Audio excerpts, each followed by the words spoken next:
Admiral of the Fleet's 5 stars, flying above the Pacific Naval Headquarters at Guam, are ready to follow Admiral Nimitz, left, about to set out for the conquest of Okinawa.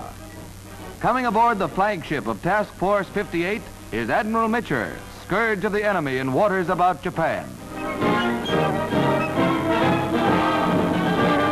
1,400 ships get underway, and the invasion forces aboard cast worry aside for the moment and beat a tune out on the old squeeze box, while Ernie Pyle left watches a fast-stepping jitterbug run up a little hot rug cutting for the biggest invasion fleet ever assembled in the Pacific. And if you're going to visit a foreign country, you've got to have native dough.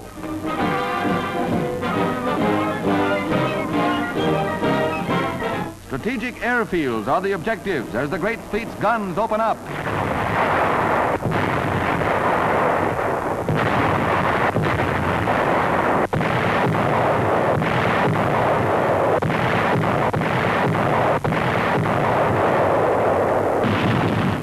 Terrific rocket barrages level shore defenses.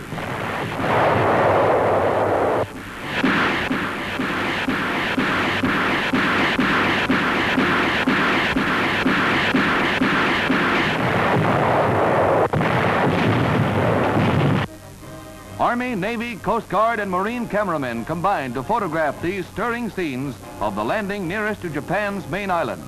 Kyushu is only 360-odd miles away. Little resistance was encountered by the first troops ashore, but sporadic sniper fire was met. Pillboxes cleaned out with grenades. While little Jap resistance was met at first, enemy defense grew stronger near Naha, the capital. Forts similar to this met our troops. Thousands of civilians willingly gave up to the Yanks. Miserable and undernourished, they at first wondered at the treatment they would receive from the Yanks, but fear soon vanished. With the latest defeat of the Jap fleet and Air Force, Okinawa's fate is sealed.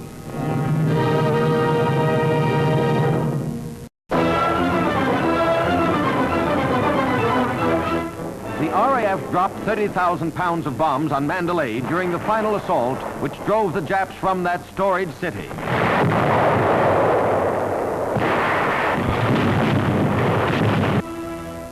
The city of Pagodas was subjected to a 12-day siege, which blasted the Japs from their defenses.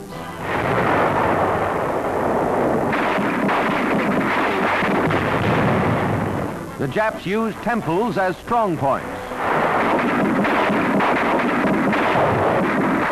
In the taking of Mandalay, British and Indian troops cut the Burma Peninsula in two, isolating Japs to the south.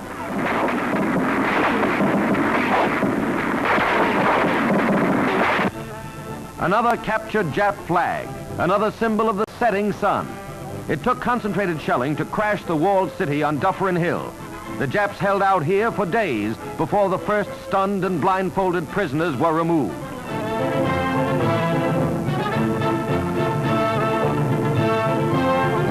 So sorry, please. You bet they are. The Union Jack rises over Mandalay after almost 3 years of Jap occupation. Another step toward the crushing of Japan.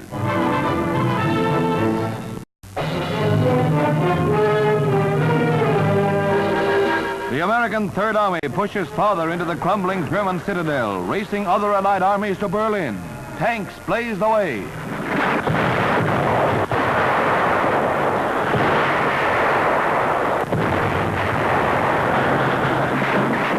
German prisoners, hunched over to avoid fire from their own troops, are rushed to safer areas in the rear. Bag after bag of prisoners have been taken, 1,500 in this group alone. Prisoner of war camps on German soil, but for Germans only.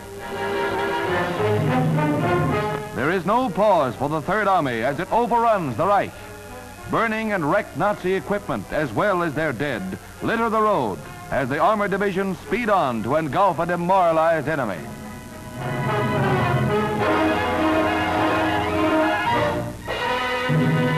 For the first time, Signal Corps cameras picture actual rocket attacks on the European front.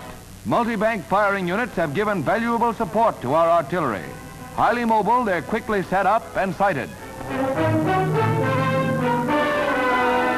The weapons are fired from a remote control box. safe from the blasts.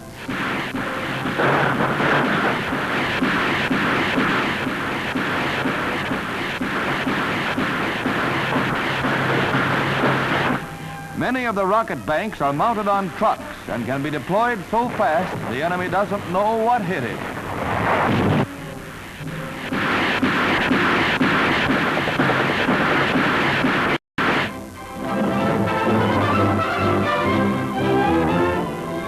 As the San Francisco Security Conference nears, Secretary Stettinius confers with Big Four delegates, including Soviet Ambassador Gromyko, Lord Halifax of Great Britain, and Dr. Wei, Chinese ambassador.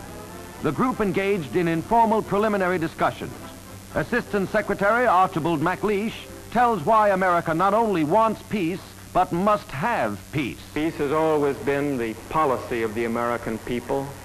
Peace is now the necessity of the American people. If there is another war, if there is another aggressor, the United States will be the first target of that aggressor's action. We need peace to continue to be ourselves. We need peace to construct the world we Americans have always wanted to construct.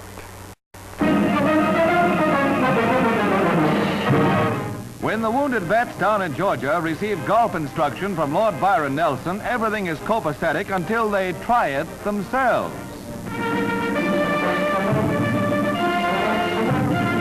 Joe Kirkwood, famous trick shot specialist, steps into the spotlight. And how?